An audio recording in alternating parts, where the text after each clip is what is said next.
Özünü gətirin mənə. Azabi, çünki ən müqəddəs anımdır qardaş.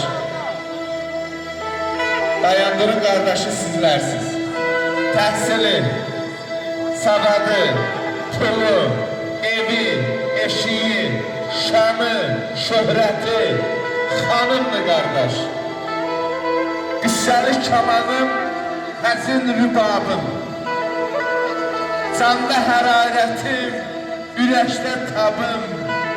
Amalım, əqidəm, qanım, kitabım, hökm verən sultanım, xanımdır qardaş. Tapın sevincimi, gətirin mənə. Çünki ən müqəddəs anımdır qardaş, canımdır qardaş.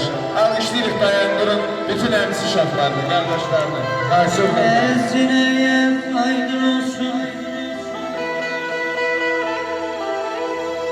Əzinəm aydın olsun.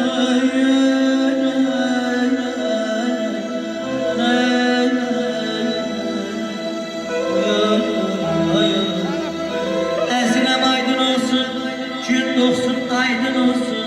Deyirəm ay dostlar, bugün dayandım ben bizim toy günü. Belə gözlərim aydın olsun ay.